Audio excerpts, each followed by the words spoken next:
if you do crash into something at under 30 kilometers an hour, then you are likely to survive it. Whether your car is or not is another matter.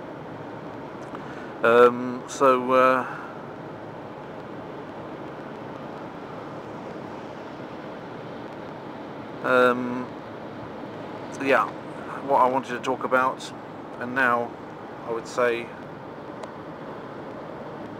well, no, it isn't 20%, it's not quite 20%, because it would be 880 would be 20% of my 4,400 kilometre total road ahead. So we're still on less than that, maybe something like 19.2, 19.3%, but I'm not going to be exact about it. I'm only an accountant, it's not like I'm any good at mathematics.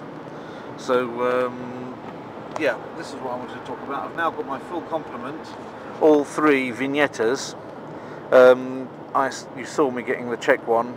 You didn't see me get the Slovak one yesterday, and you didn't see me get the Austria one today, but I just got it and posted it up there just a few moments before starting this film.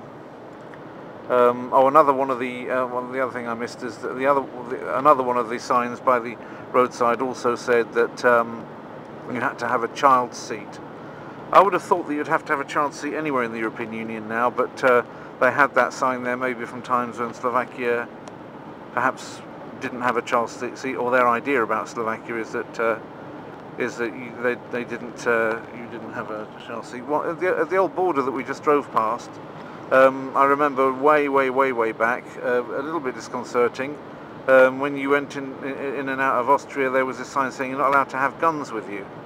So obviously there were people that were able to have guns with them in Slovakia, who were supposed to not have them with them going through the border into Austria. The Austrians didn't want the Slovakians' guns. I found that a little bit disconcerting that Slovakia is supposed to be full of guns. I don't really think that Slovakia has a tendency for gun possession any more than your usual European country, but that's probably what the Austrians thought about them at the time. But you don't see that sign these days, because you don't see anything at the border, you just drive through it. That's what the Schengen Accord has done for all of us.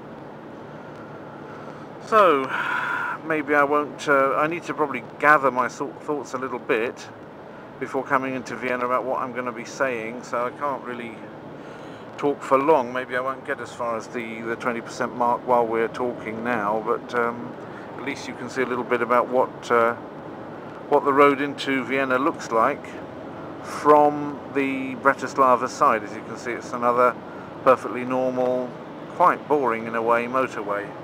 If you're going to be riding around Eastern Europe and you want to get a taste for Eastern Europe, you want to try to avoid too much motorway driving, because it's the same pretty much everywhere, and try and choose routes which don't do this. Of course, then you won't get so far in a day. Sometimes the difference may be less than you might imagine, but obviously the motorways are there to get you to across to the destination of the motorway quicker than any other way by car, at any rate. They're not there to keep you entertained. So it's a payoff, isn't it? Either you go faster and get where you want to go quicker, or you have a more interesting route. So I have a big road ahead, so I have to stick to the motorways, and if I had more time I would probably come off them, because I'm quite a fan of looking at other things. That having been said, motorways are also offer you a bit of safety, because obviously it's just a straight road without that many turnings on and off. People should, by rights, be paying attention while they're riding on motorways. You shouldn't just have people doing casual little trips like they do to the shops and pulling out without looking and things. People usually give a little bit more attention when they're doing manoeuvres, when they're riding on a motorway and they're aware that speeds are very high. That means that actually collisions on the motorway are thankfully not that common, although I have seen, you know, the aftermath of some, and they're not pretty, of course, when they do happen.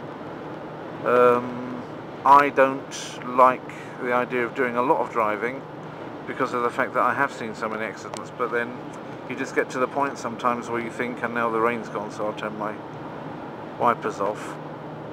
But you get to the point sometimes where you just think, I could really do with a nice long drive, and that's one of the things, and that I'm sure I've seen that before, and that's one of the reasons why I've decided to take this drive instead of umpteen little, you know, there'd be a lot of hops. I mean, I had to be in Krakow, I had to drop off something at the Brno office, I had to go to Bratislava, I have to go to Vienna. There's even chances, well, on the way back I've also got 2 things to do in Poznan. So it's all at the same time, effectively doing a number of things. There you can start to see some of the Alps, and you can see a mountain there maybe. I can certainly see it with my eyes, maybe you will see it as well here. One of the mountains covered still in snow, when there isn't any snow on the lowland left at all actually. The temperature, let me just get the temperature up. A very pleasant 13 degrees here in Austria. We're in the 3rd day of the journey. It's actually, is that even right? Because I started on the Sunday, so if you called that the first day, going to Brno the 2nd day, going to Bratislava the 3rd day, it's now the 4th day, isn't it? Of the 8 days. Gosh, it's going fast actually.